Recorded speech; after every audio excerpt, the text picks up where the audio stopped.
Okay, thank you. If you will recall in the American history series that we did, we discussed Barbados and Protestant supremacy.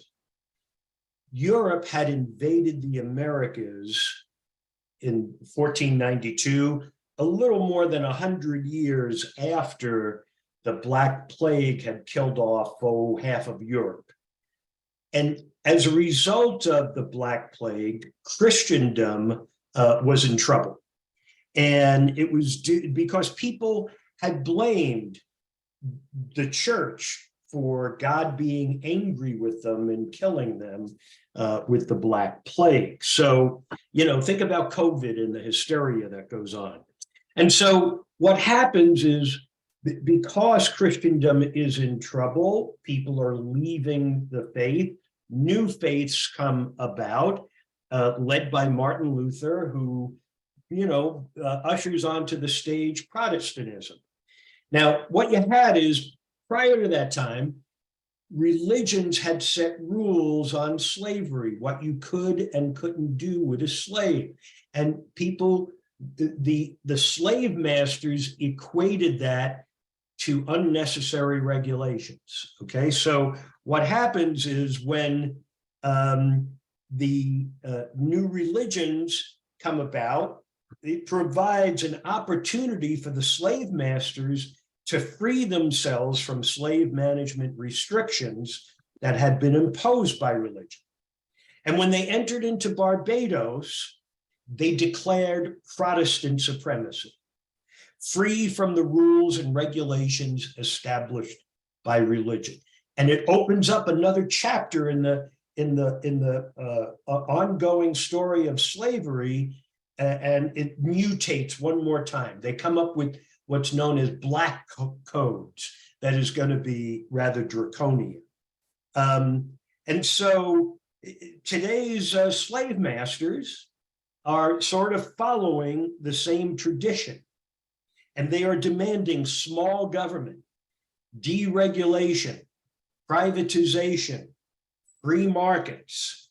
Understand, reverence for free markets is another way of saying, let us do whatever we want because we are the slave masters.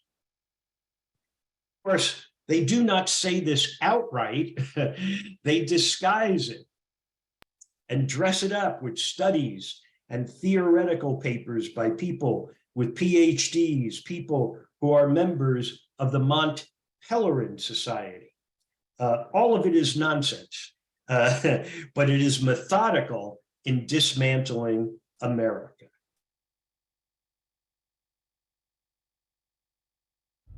What the Koch brothers want to do is destroy Social Security, because Social Security is a federal government program that has been enormously successful. The Koch brothers are funding think tanks and other organizations which are spreading an enormous amount of disinformation about Social Security.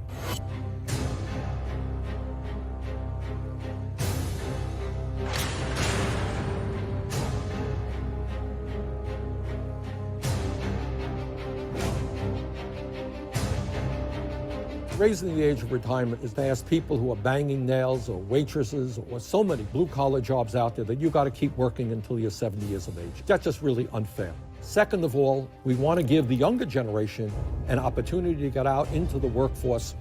The Koch brothers fund organizations, and you have economists and political scientists working there. And they are very, very good in getting on television. Raising the retirement age. I would increase the retirement age. So you will probably have to increase the retirement age. We're probably going to have to raise the retirement age.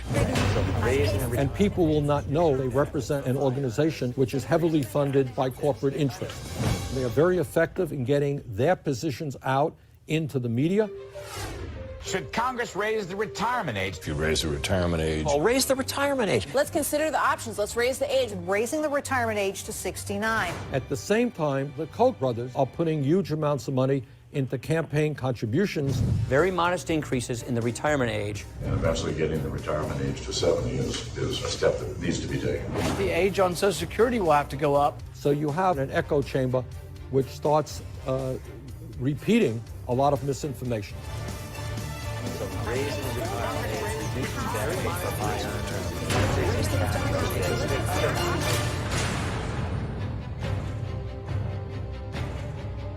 The Koch brothers are funding study after study, which suggests to people that Social Security is going bankrupt. Social Security is not going broke. Social Security has a $2.6 trillion surplus. The program is actuarially bankrupt. Social Security and Medicare, they are going to go broke. The real risk is Social Security running out of money. Social Security going bankrupt. Social Security already bankrupt. Social Security is going bankrupt. The system will be bankrupt. Bankrupt federal programs like Social Security. Social Security is going bankrupt. Social Security is already targeted red. The Koch brothers want to privatize Social Security to invest your retirement funds on Wall Street. And you may lose all of your retirement savings when you get old. Real security is based on personal accounts with real assets. I like the idea of personal accounts. The option of investing 1/3 of their Social Security payroll taxes into personal retirement accounts. The Koch brothers' job is to do everything they can to dismember government in general. And if you could destroy Social Security, you will have gone a long way forward in that effort.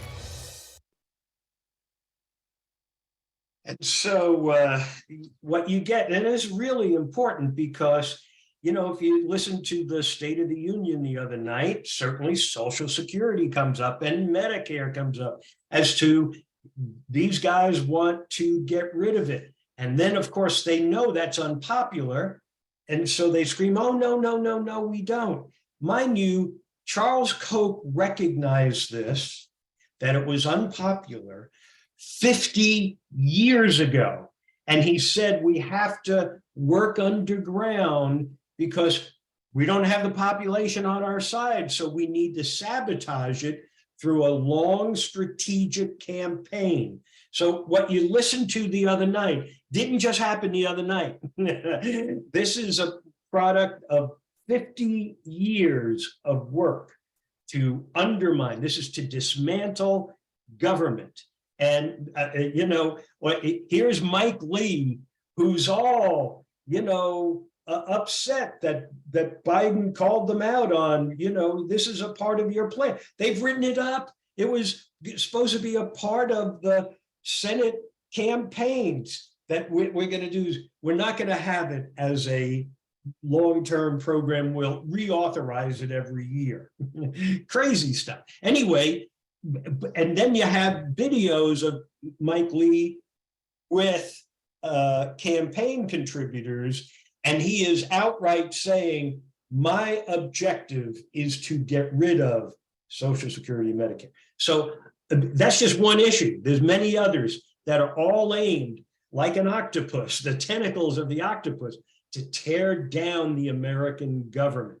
And it didn't just happen on January 6th, and it didn't just start in 2016. And it's really important that you see that. The free market economy, the ideas of a free market economy are ruling the day. As we go into this video, I want you to make note of the discussion about radical theory and behavioral economics. Rational theory says, this is what it's predicated on, that the price of a product or a service that you are willing to pay, that price that you're willing to pay, you determine it after digesting reams of data. Of course, this is absurd, but the theorists argue that your behavior is as if you have calculated reams of data to say that when I'm going to buy this can of beans, this is what I'm willing to pay for. Now, of course, even if you were able to do that, which you are not, and you went to the checkout counter at Publix and you said, I've determined that I'm only going to pay 75 cents for this can of beans. And the checkout clerk says, well, I just scanned it and it says $1.39. You're either going to pay $1.39 or you're going to get out of my checkout line. Understand? It's absurd, but it is the heart of free market economics. The intellectual heart of this philosophy is here at the University of Chicago. This campus has given rise to more Nobel Prize winners in economics than any other institution in the world. Nearly all of them share a common assumption, that when it comes to money, people are highly rational. One of the great champions of this view is Gary Becker. The most powerful theory we have, and I think it's the most powerful theory in the social sciences, is economics as a theory of rational behavior at individual level, and that's the theory we rely on. So what is economics? University of Chicago professor John Cochran is another leading proponent of this rational model of economics. And how do we do it? We start by thinking about people and by thinking about how people behave. People's behavior. What do they want? How do they go about getting it? It's a model first revealed 200 years ago by the father of economics, Adam Smith, in his book, Wealth of Nations. He started economics in a way that Newton and Galileo started physics. He defined our field in some sense and came across some of the basic insights that people working in their self-interests could coordinate in markets and produce wonderful outcomes. So what did Adam Smith mean by rational and self-interested behavior? Take an average person in today's world. He's constantly calculating ways to increase his wealth. Adam Smith basically said people are rational and selfish even, so a very narrow form of rationality. Before he makes a purchase, he works out exactly what things are worth to him, be it a cab ride or buying stocks. His goal is never to pay a cent more than he must. And while he has emotions, they never sway him from his own financial self-interest. For Smith, individuals behaving rationally are an invisible hand that keeps the whole economy stable. He put it all together. He ended up with results that are very modern. I mean, you know, economists over the years have, modified it a bit, but Adam Smith really had the basic insight. We put those behaviors together in markets. 2 centuries later, economics has evolved into a rigorous discipline. Having understood behavior, having thought about the markets where people interact with each other, we understand the predictions of that model for the facts. And Smith's insights into how rational people make financial decisions are now expressed in precise mathematical equations. Starting after World War II, increasingly in economics, you had to say it mathematically if you were going to be taken seriously. Economics from the very beginning had been pretty much the study of rational, greedy people making decisions to try to enrich themselves. And it turns out that you can come up with some pretty elegant ways of expressing that mathematically. Today, these mathematical models are the main tools used by economists to shape policies that affect us all, from the interest rates set by the government and the level of taxes, to how much we can borrow from banks. Behavioral critics of these models believe they take Adam Smith's insights to an extreme. They represent people as doing immense calculations with immense databases. The main model of consumer behavior assumes that we never buy anything until we've calculated the impact on, for example, our retirement fund. And we're so good at math, we use interest rates to compute our pleasure over time after buying something. What are you talking about? What interest rate do I have in my head? That's the kind of thing that the models require that everyone is consistent about. Rational economists concede that people don't actually do these calculations, but they have a well-known defense, as if. The way economics textbooks are written, they don't say people behave this way. They say people behave as if they were doing this. Now, when we do that, we're not assuming that the people in the real world actually make those calculations. We're simply saying that they behave as if they do. Behavioral economists like Richard Thaler are unconvinced. Defending economic theory, economists made a point about expert billiards players, that they might not know anything about physics or trigonometry, but they play as if they do. Now, that's ridiculous. You know, let's take an easy shot like this. I might be able to make this shot. And an expert would make it. I can make it too, but let's think about, let's suppose I want to put this ball in this pocket. Now, I know the trigonometry. I got to get the angles right and so forth. An expert would have no problem with it. But for me, this is a pretty hard shot. Oh, close. Most of the time, we're not expert billiards players. When people face hard problems, they make mistakes. At the center of all the rational models lies an unflinching belief in free markets. The idea is to keep regulation and government interference to a minimum in both the everyday consumer market and in the giant money markets of Wall Street. Rational economists believe that the increase in wealth worldwide over the last 30 years is a triumph for free markets.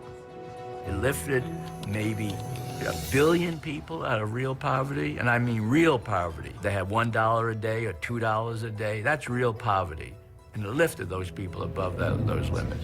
What in the world is happening on Wall Street? Then comes the crash of 2008. Veteran traders saying they've never seen anything The like stock market drops over 40%. The Dow traders are standing there watching in amazement, and I don't blame them. Traders here working the phone say a lot of their customers are freaked out, waiting to see how low the Dow. And apparently, irrational financial behavior becomes the order of the day. Let's talk about the speed with which we are watching this market deteriorate.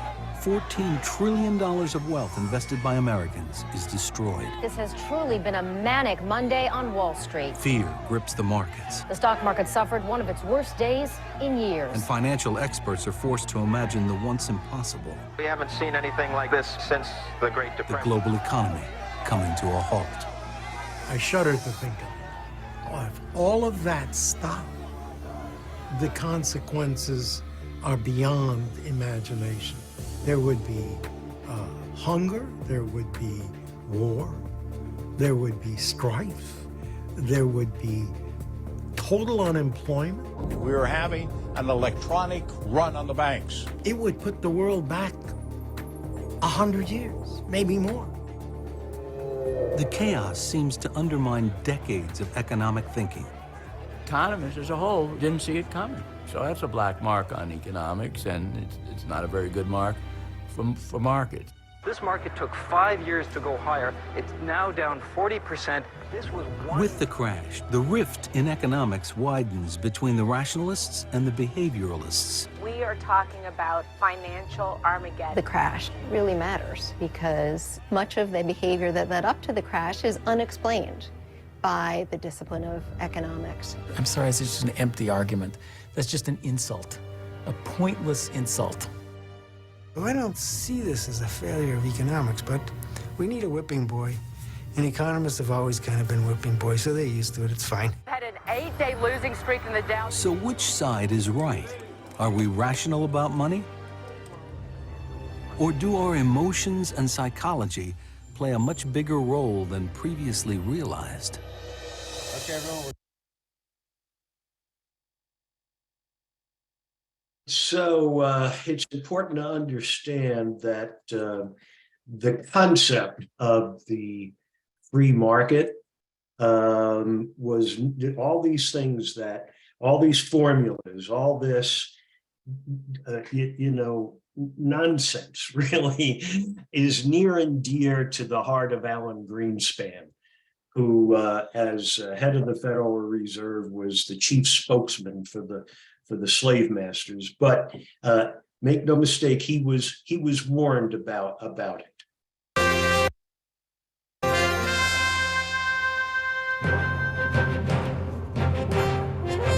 Tonight on Frontline, long before the economic meltdown, The story of one woman who tried to warn about the threat to the financial system. She saw something that people either had not seen or refused to see. And she tried to sound the warning. Nobody listened. What are you trying to protect? We're trying to protect the money of the American public. I was told that she was irascible, difficult, stubborn, unreasonable. Before the toxic assets poisoned the economy, she warned of their danger. And that made her the enemy of a very, very large number of people. She would fight an epic battle with one of the most powerful men in Washington. He was, as George Bush put it at the time, a rock star. It got pretty nasty pretty quickly. Greenspan turns to her, she turns to him. His face is red, and he's clearly quite upset. A story from inside the highest levels of the Clinton administration. They were all part of a very concerted effort to shut her up and to shut her down. And they did, in fact, shut her up and shut her down. Tonight on Frontline, Alan Greenspan, Brooksley Born, and The Warning.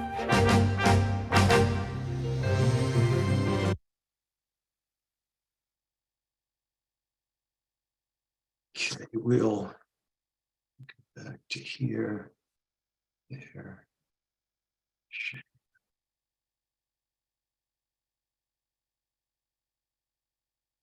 Okay, so mind you, we have this narrative that we, America, we are the greatest and we're exceptional.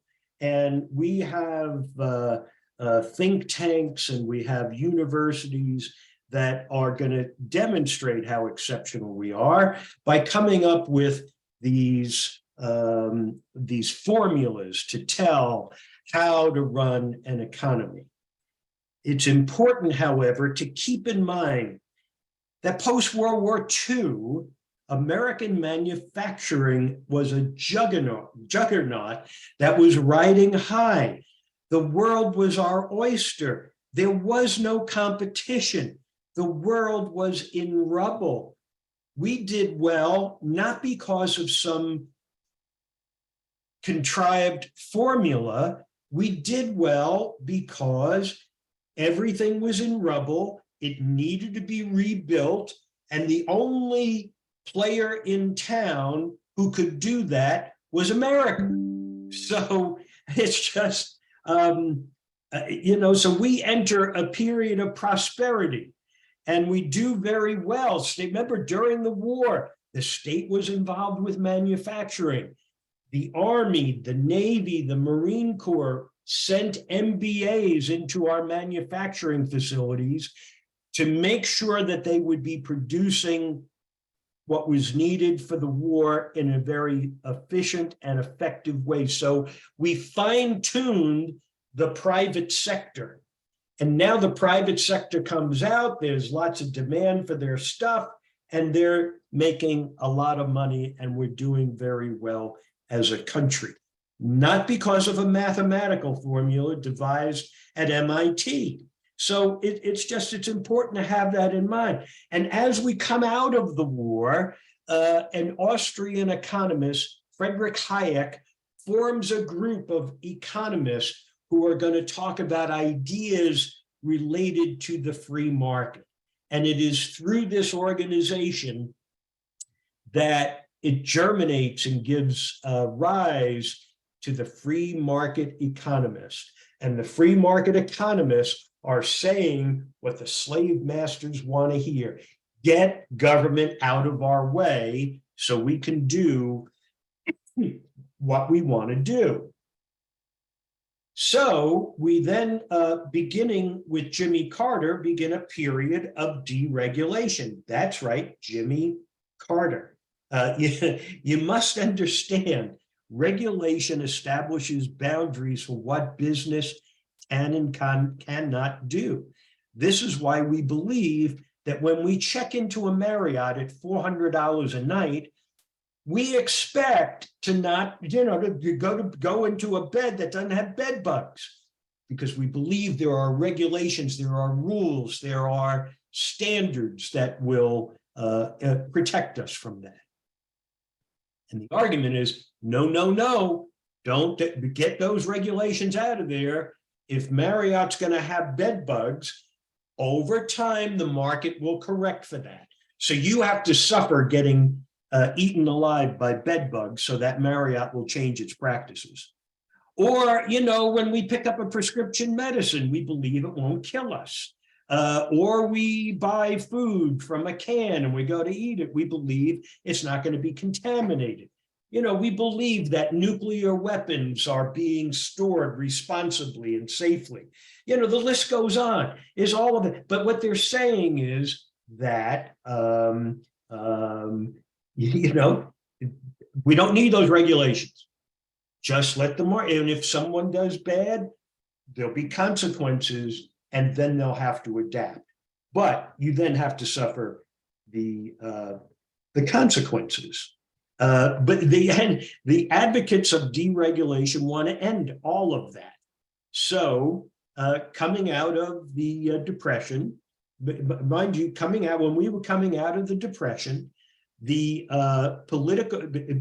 both political parties at the time wanted to look to see what was the cause of the Great Depression and how can we prevent it from happening again. However, at the end, what happens is both parties work to dismantle the protections that were put in place. I think we have somebody writing on the screen. If we could not do that, that would be helpful. Okay, so by the year 2000, Y2K, American manufacturing was in a nosedive decline and financing was ruling the day.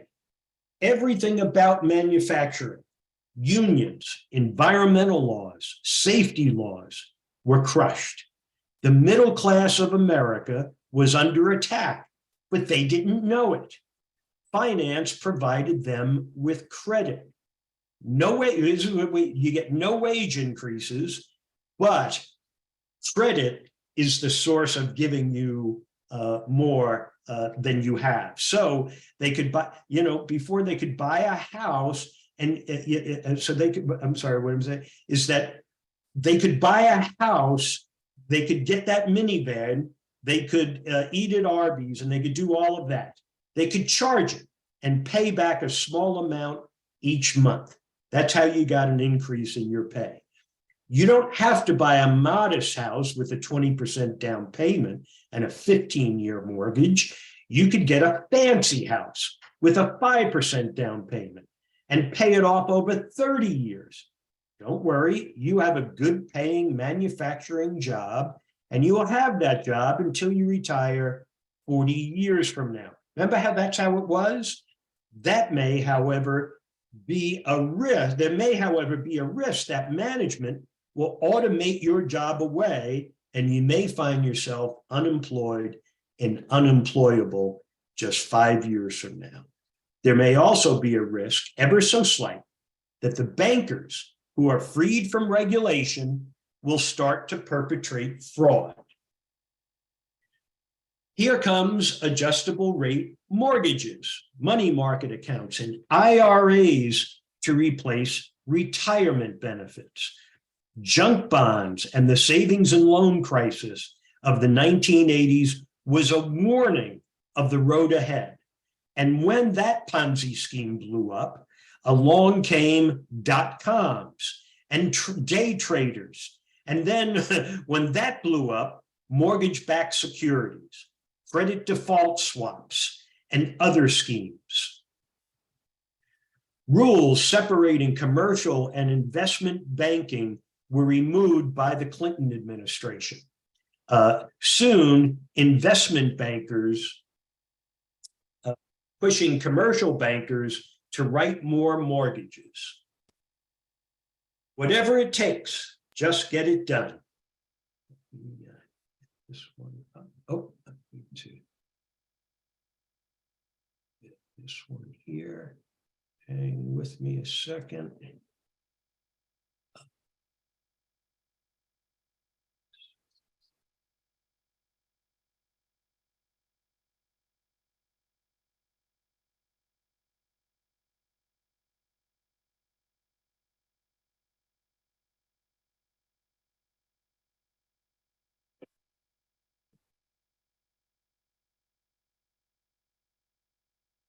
Valley. Okay, so, it was the thinking of whatever it takes to get more of mortgage-backed securities and things that we can do like that. Financial instruments, we've now mixed commercial banking and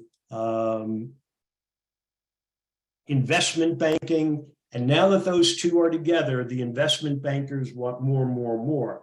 They then package those mortgages into investment securities.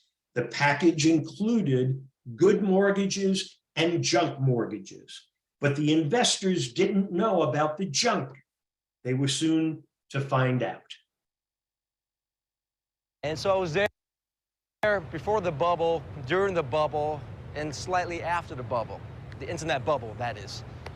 And so, after the bubble, I was like looking around, I was like, wow, what I'm doing is really risky. I gotta find something more stable. What I became a bond trader of essentially subprime mortgages bonds.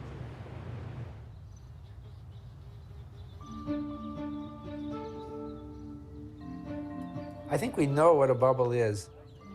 It's a phenomenon that has been repeated many times in history. If you look at the Oxford English Dictionary, I think it says something like a speculative price increase that's not justified. It's filled with air like a bubble and eventually bursts. Economists would like to come up with a good explanation. Why did we have a stock market bubble in the 1990s and then a real estate bubble in the 2000s? I like to give explanations that sound right to me and maybe a little disreputable in our own profession. And they're cultural explanations. One thing that strikes me as having been very formative for people's thinking was the explosion of capitalism. Government is not the solution to our problem. Government is the problem. It started with the Margaret Thatcher and Ronald Reagan revolutions that brought free markets to more prominence. And then it moved on with the breakup of the Soviet Union.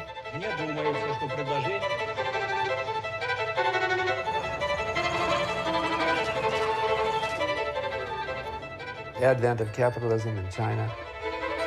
It seemed like there was an intellectual revolution, that people believed in markets. And so people thought that we're in a new world. Private property reigns. It struck a tone of fear in people that I better get on this or I will be left behind. I would call it a gold rush mentality. And it led to people changing their self-image. They thought that I have to change to become part of this, to be smart and stay afloat in this world. I'm going to be an investment genius. Play your hand at hotjobs.com. It looked like the .com, all those tech stocks were a great way to invest your money, and so money flooded in. Today, I'm talking to some city pets. Ooh, ooh, hey, poodles! Did you know that pets.com delivers food, treats, and toys? And lo and behold, you can't make money selling pet food on the internet. But people thought it was this new opportunity for investment. Doctor, I think you should see this. Oh, my. Well, what is it? He's got money coming out the wazoo. What do we have? Money out the wazoo. Move this man to a private room. It's time for E-Trade. Unfortunately, we were embarrassed by the fall in stock prices, so we had to turn to some way of maintaining the ego that we had just developed. We started to think we had a smart response called sector rotation. Rotate out of the, that's a little bit of jargon, rotate out of the equity sector into the property sector.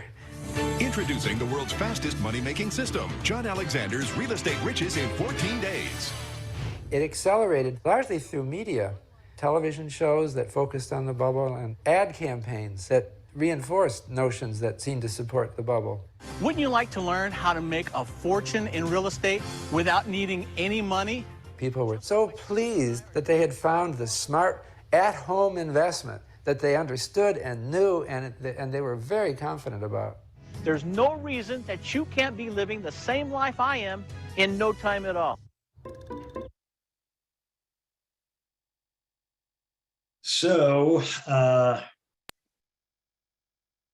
money out the wazoo. So we have this, mind you, this shift that has happened where people had jobs and they made money and they wanted to make more money, and they would get a raise on the job, they would do well, but all of that, it changed, and it changed to where, you know, we now have credit cards and you can have everything you want.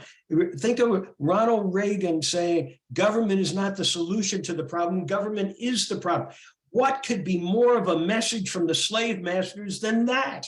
That is Barbados. That is saying we want no regulation. That is the equivalent of declaring Protestant supremacy. Get this next one up. Desk, play. Hang with me 1 second here.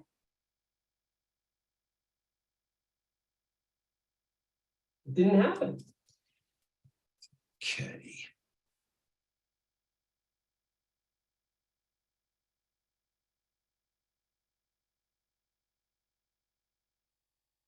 Okay, so at least one government official, however, became concerned about the Wild West of finance. And it was particularly the over-the-counter trading derivatives that caught her attention. Mind you, this woman, Brooksley Born, who you're going to meet, who you saw was warning Alan Greenspan, was a friend of Hillary Clinton.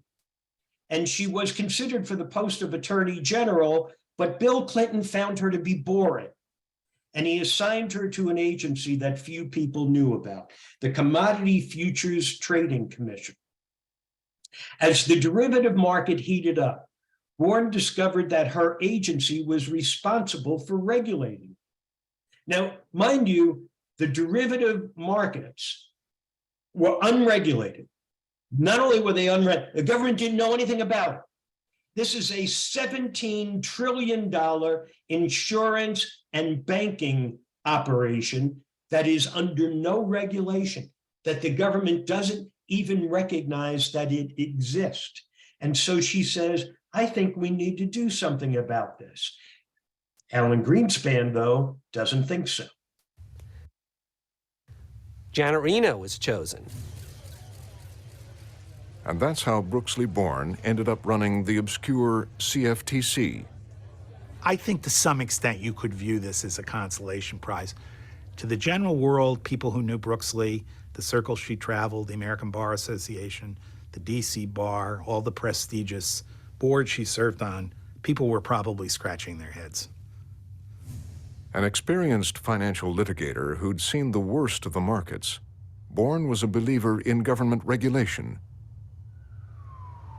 Given the political climate in Washington at the time, clashes with Greenspan, Rubin, and Summers were inevitable. Almost right away, she had one. It began after she received an invitation to lunch at the Federal Reserve with the chairman himself. How could you not have a little bit of butterflies in your stomach when you're going to go see Alan Greenspan at that moment in time?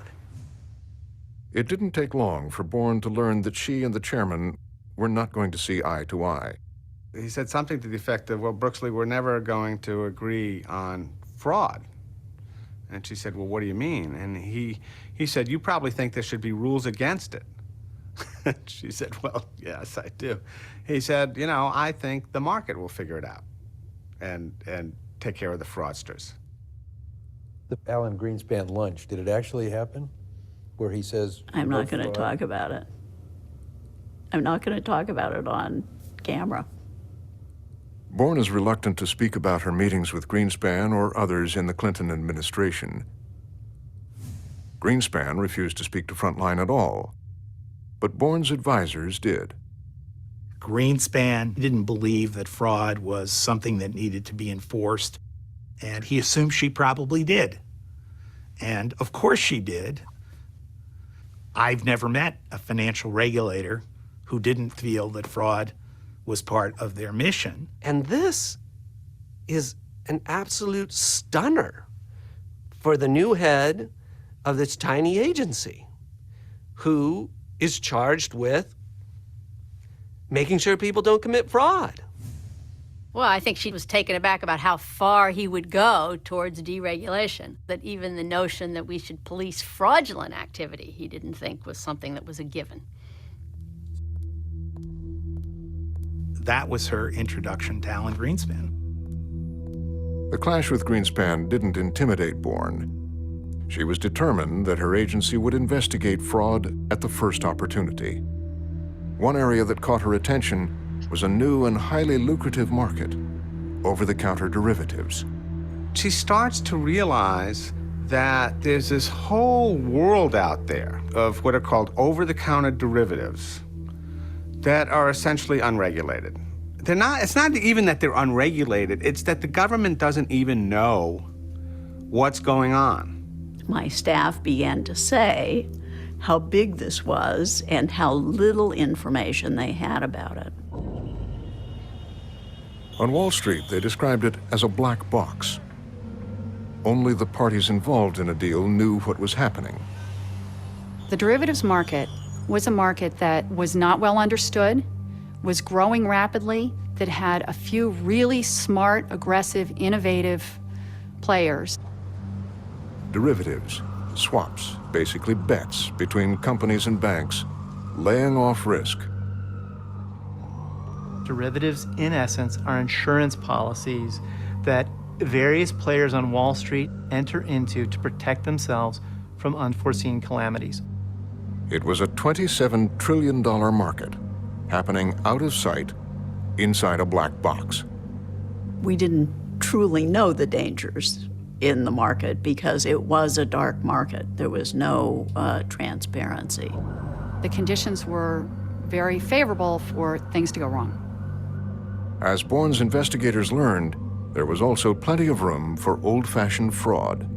There's this major scandal at Bankers Trust where they have taken two of their customers, Procter & Gamble and Gibson greeting cards, to the cleaners with these complex over-the-counter derivative products. Dealings in derivatives sold by Bankers Procter Trust. & Gamble claim they've lost millions of dollars from derivative deals arranged by Bankers Trust. In 1993, Bankers Trust, one of the largest banks in the country at the time, had sold derivatives to Procter & Gamble. Procter & Gamble sued Bankers Trust, claiming that they had been sold products that they didn't really understand and that blew up in their face. The lawsuit set the stage for a stunning revelation. Bankers Trust employees took advantage of the fact that derivatives were too complicated to understand. It opened a window onto what was really going on in the derivatives market. As part of the case, Procter & Gamble discovered secret audio tape recordings of telephone calls among Bankers Trust brokers. There was one employee who described the business as a wet dream. A Bankers Trust employee said, "We set him up." They had taped phone calls from people inside Bankers Trust who were sort of chuckling, saying, "Ha, these idiots really think that this is in their best interest, but haha, it's not. We're probably going to end up cleaning their clocks on these contracts." It had all happened in secret. Even this blatant scam might never have been discovered by the government. The only way the CFTC found out about the Bankers Trust fraud was because Procter & Gamble and others filed suit. Looking inside Wall Street's black box was impossible for Bordan or indeed any other government regulator. They're unregulated. The contracts aren't traded on exchanges. They're entered into between private parties. There was no record-keeping requirement imposed on participants in the market. There was no reporting. We had no information. There's no way, really, for the government or anyone else to know how many of these are out there, know how big a market it is, and know who owns them and who owes who money, because it's just a bunch of contracts in file cabinets in the lawyers' offices of banks and hedge funds all over the world. And that's what frightened Bordan more than anything. Trillions of dollars and the biggest banks in the country operating in secret. If something went terribly wrong, the high-stakes derivatives market could take down the entire financial system. And that's what everybody's worried about. You have one big institution that fails. It can't pay its obligations. It forces somebody else into a dangerous territory who can't pay their obligations. And pretty soon it's a falling domino effect through the economy. As the market grew and morphed, Bordan felt her agency would have to get involved. But that would mean confronting Greenspan, Rubin, and Summers. She used to say she would lay awake at night, turning in her bed, because she could see, coming down the road, the crises kept building and building.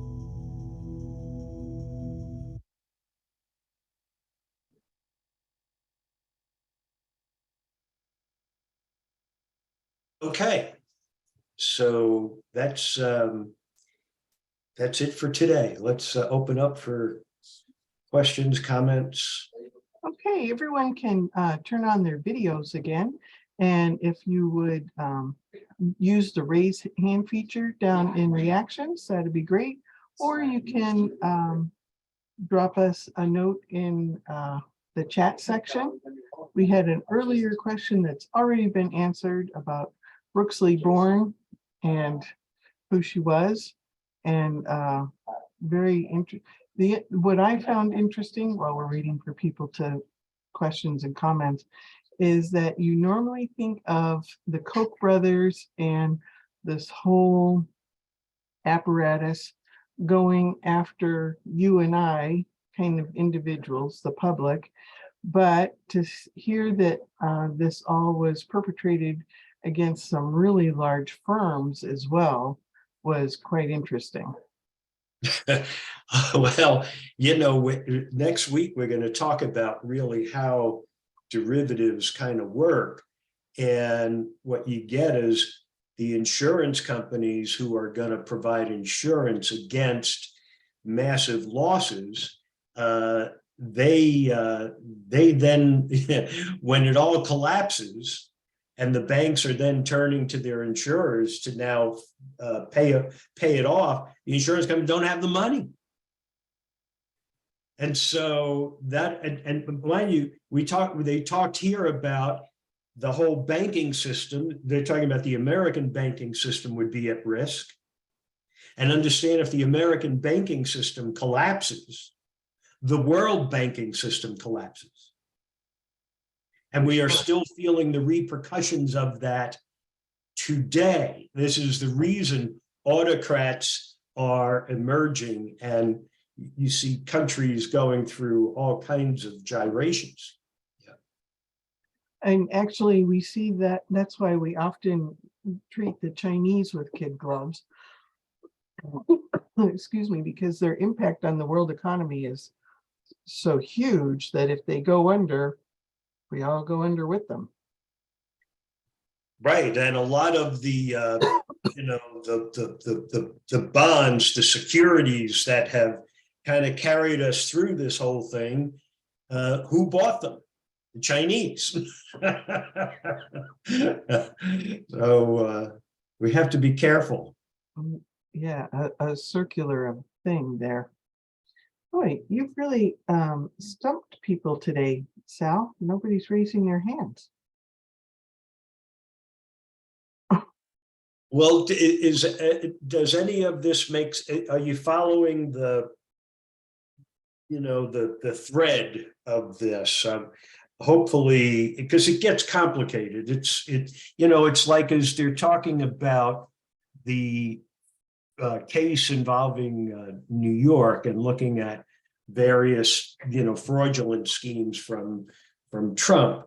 And it's kind of hard to understand that unless you become deeply involved and know all the transactions and get up to speed on it, it's hard to follow. And trying to communicate this and to do it in a way that might make it digestible and intelligible is certainly challenging. And if you're feeling like you're not being able to follow, I certainly understand, and send me a message and I'll try to communicate it another way. Yeah.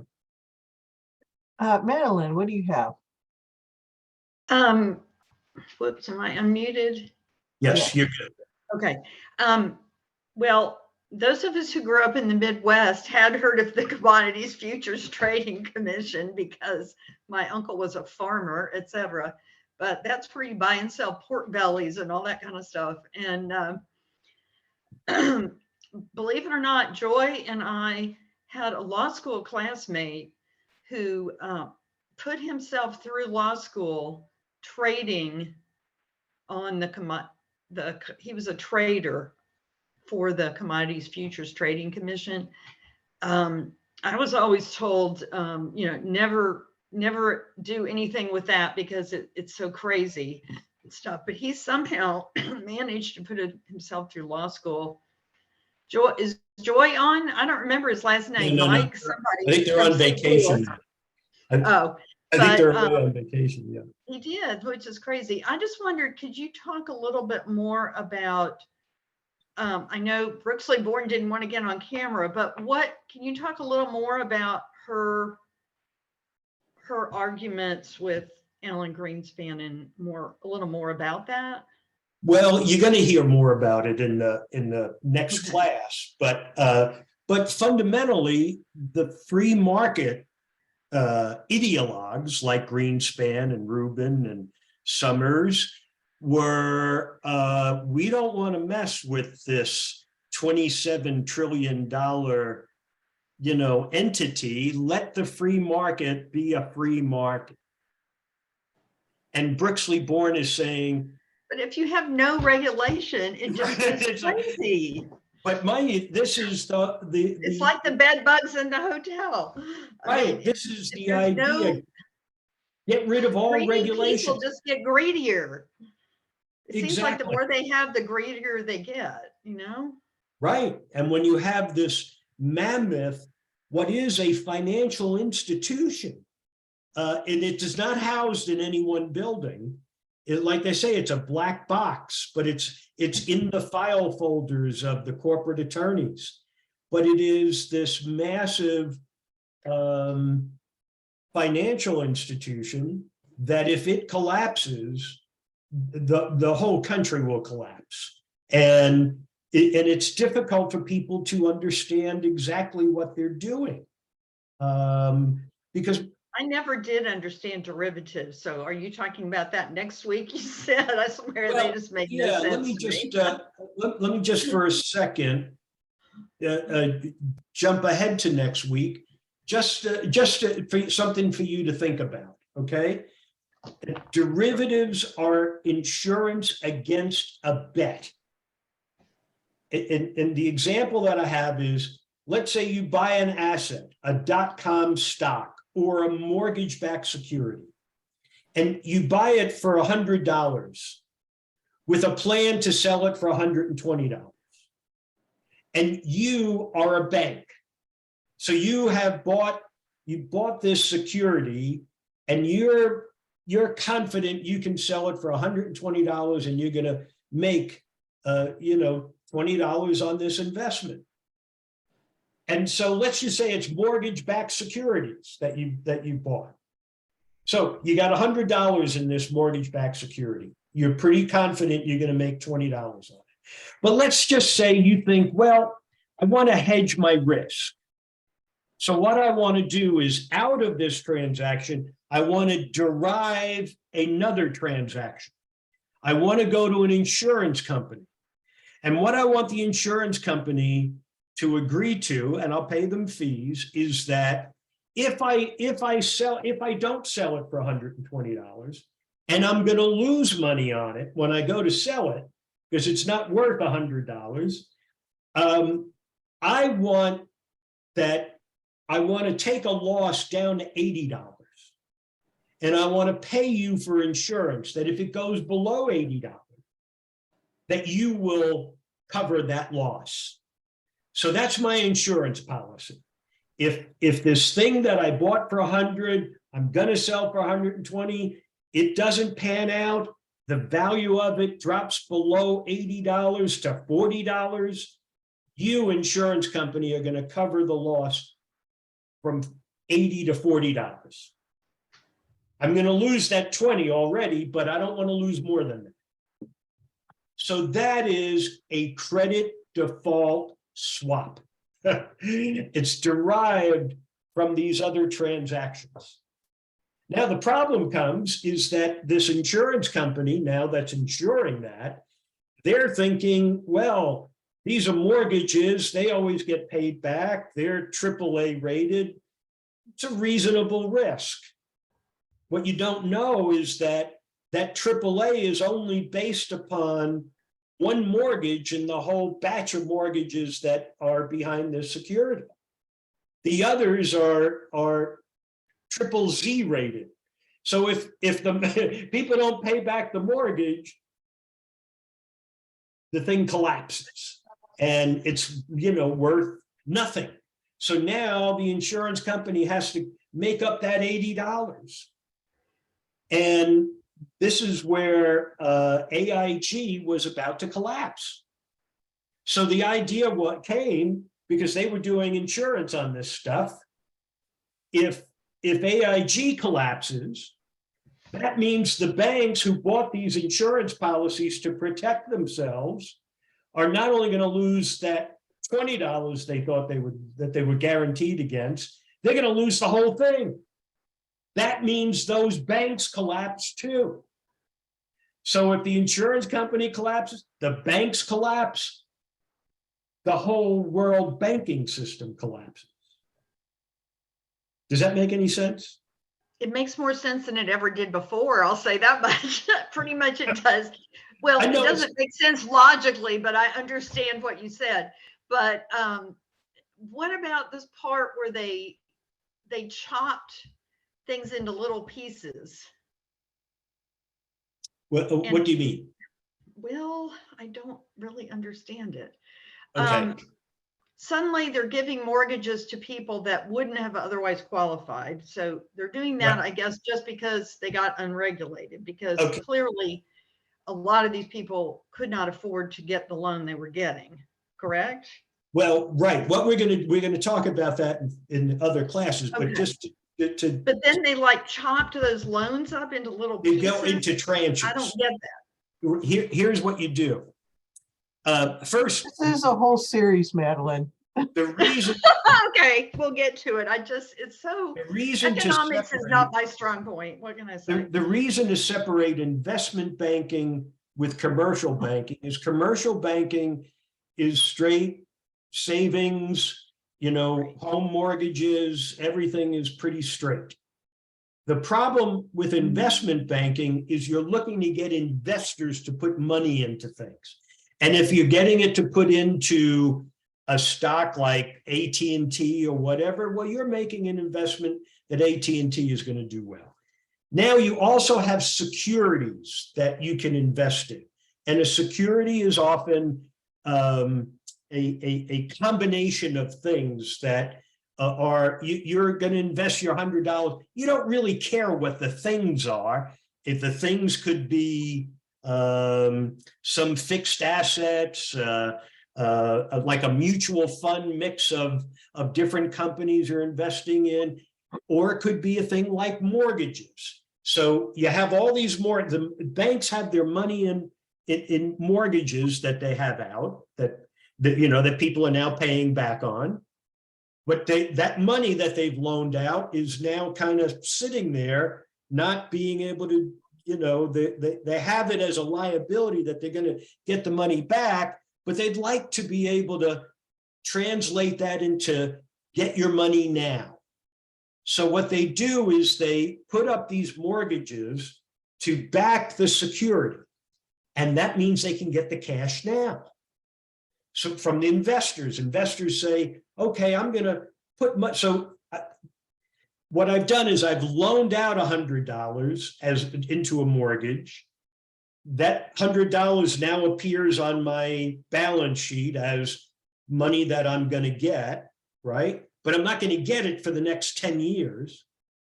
So what I'm going to do is I'm going to take that asset and I'm going to put it into a security saying that we'll pay you $10 10 years from now when all those mortgages are paid back, and you're going to invest in the same. So you're investing it twice. You're investing it twice.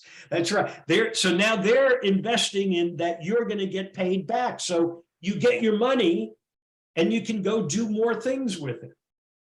So what happens now is that these things become real popular because people know mortgages usually get paid back. They do because the people who they lend to are credible, right? They have finances.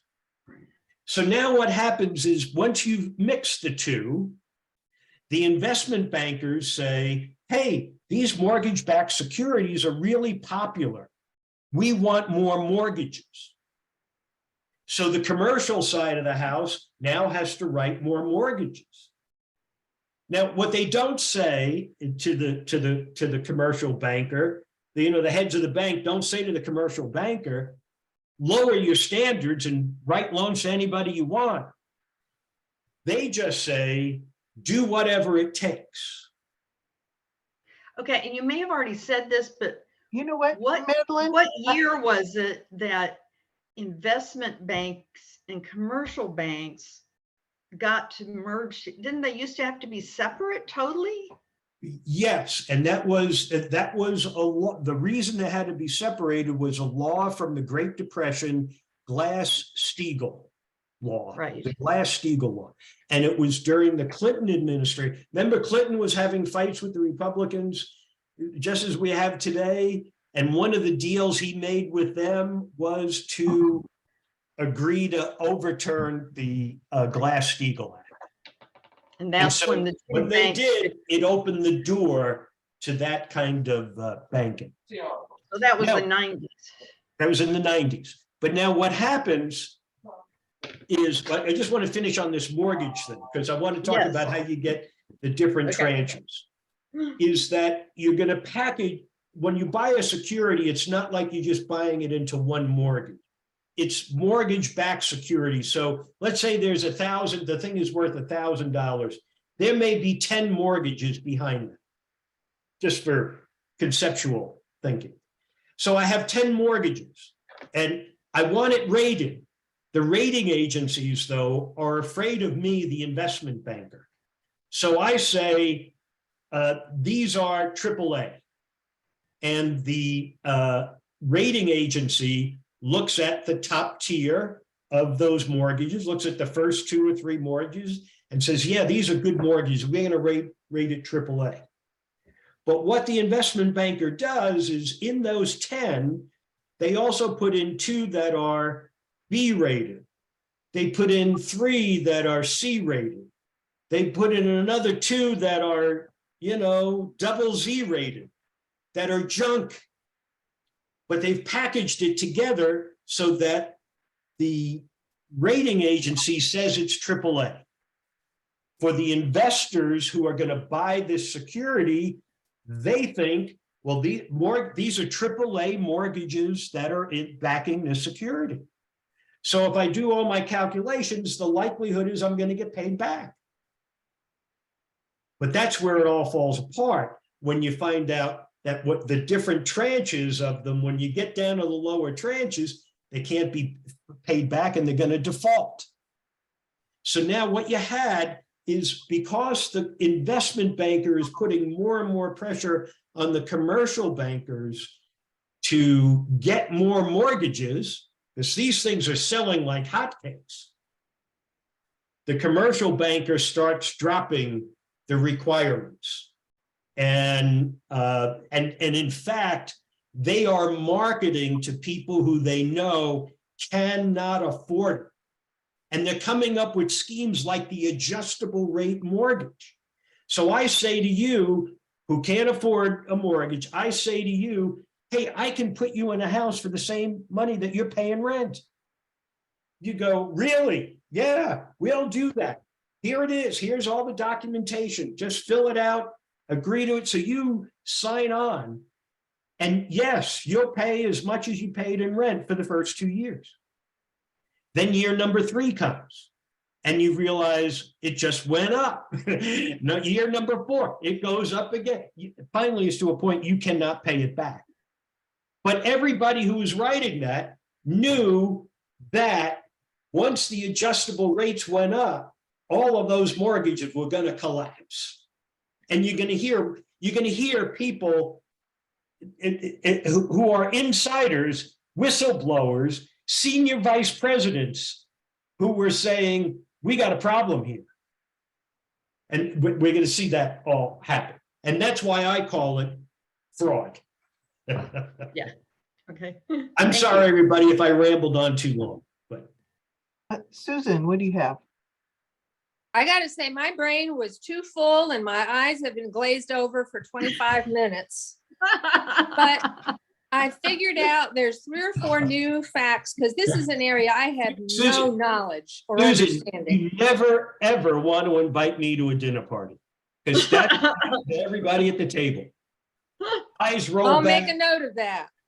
But I have to say, I want to give you a lot of credit. I hope your other programs this season have not been as informative as this one, because I had to miss them. My schedule was full. I'm in 5 book clubs and I prefer to do book clubs. I do not do numbers. I have never understood, but I was innately suspicious of the free market, of the rational consumer investor. That's not the people I know. Yeah. And that I think I understand because of Shai Robkin's class. I have a better understanding of that.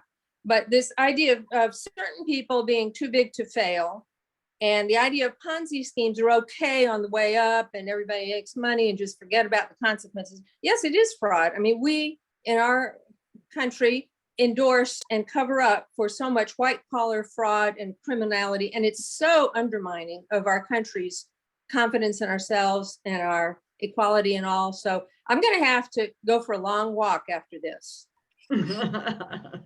I totally understand. No, that fundamentally that is the problem of trying to correct the damage that is done by the people who perpetrate this kind of stuff. And I think what you're going to see is that the people who got hurt by it were so severely hurt that when people didn't go to jail, it infuriated them. And so when we look at people who are out, demonstrating and attacking and doing stuff, it may seem incomprehensible. They don't want to do all the calculations. They don't want to hear all of what happened. What they know is there was a crime perpetrated and they got hurt and they want someone to pay and no one has paid.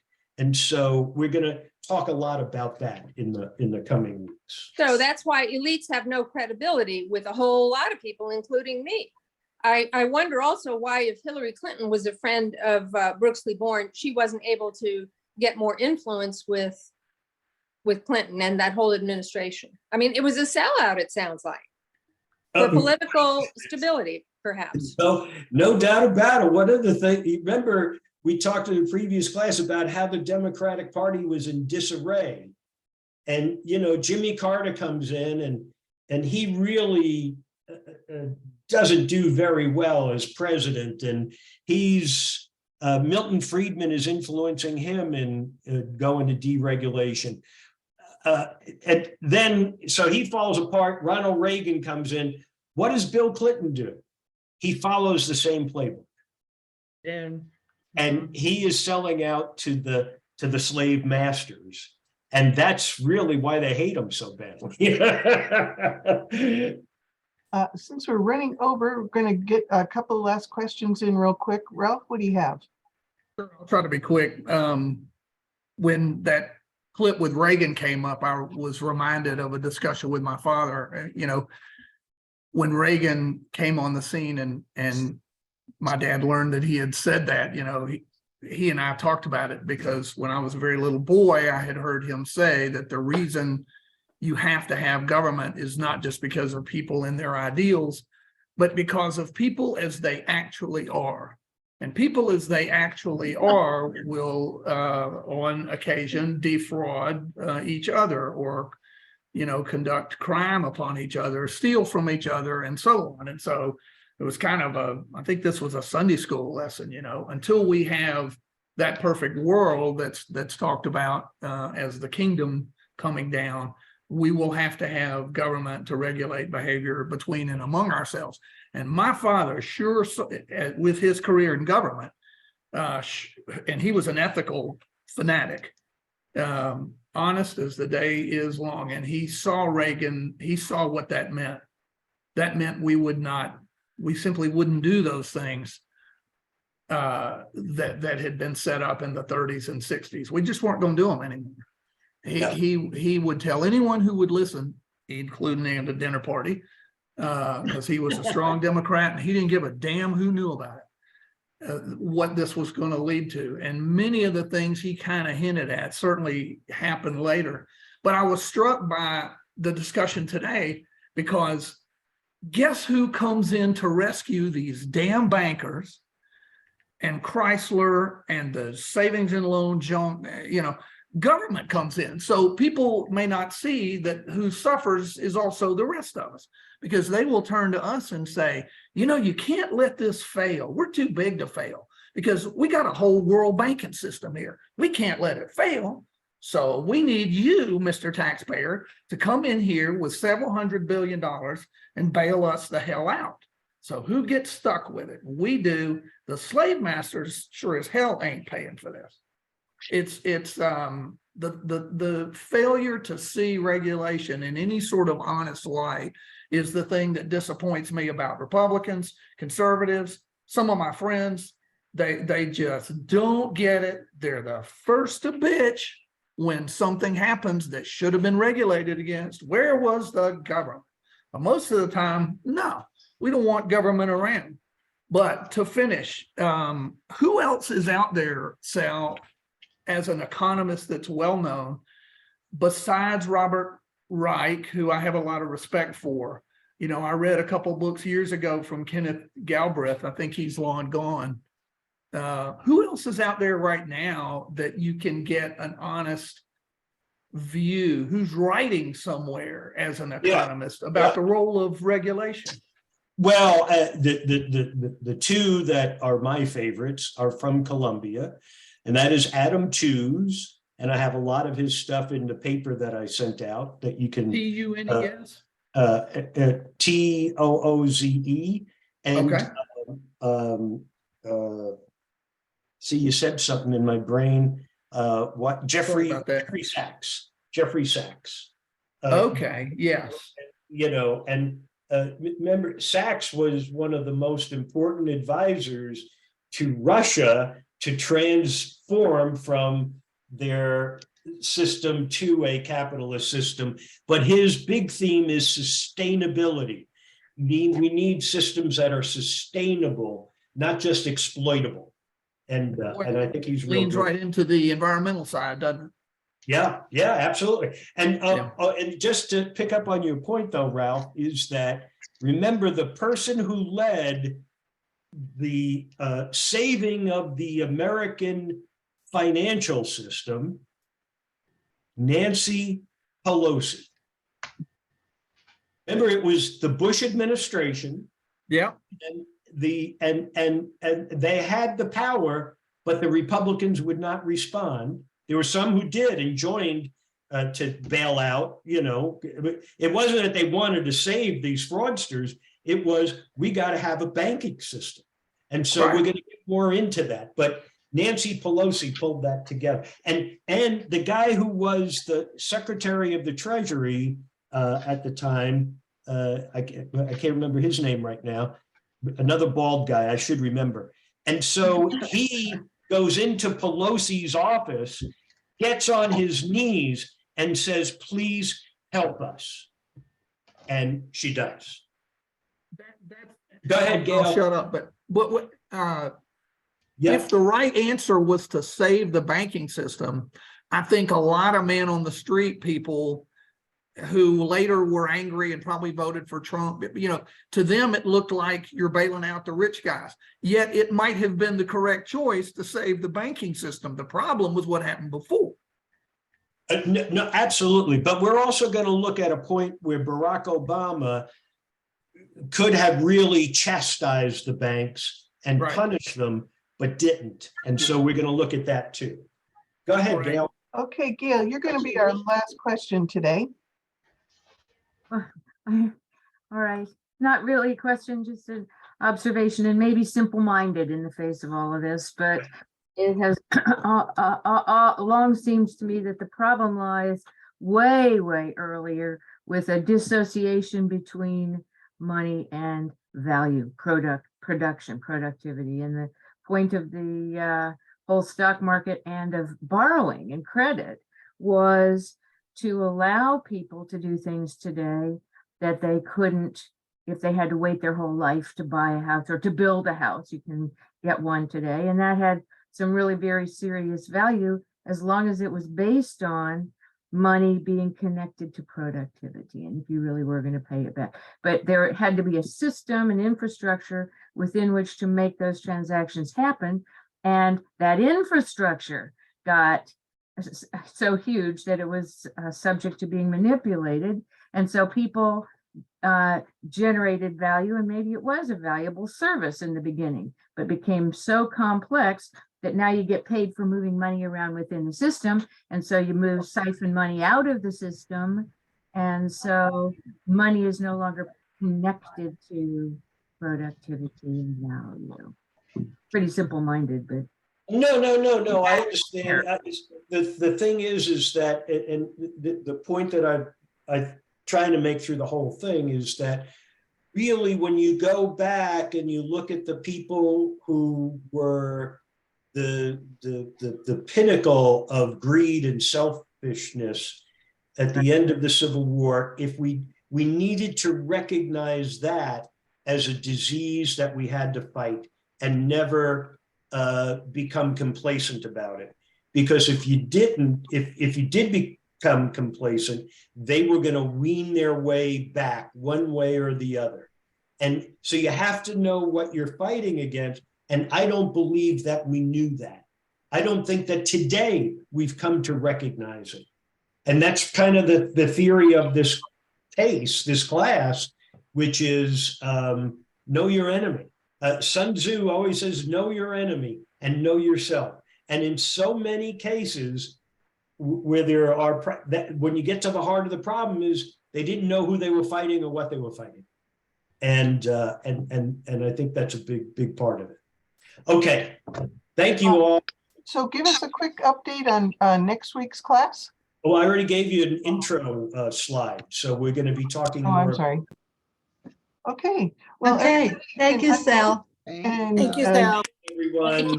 Sal, and we hope to see all of you next week. We'll see you next week. Everybody be safe, please.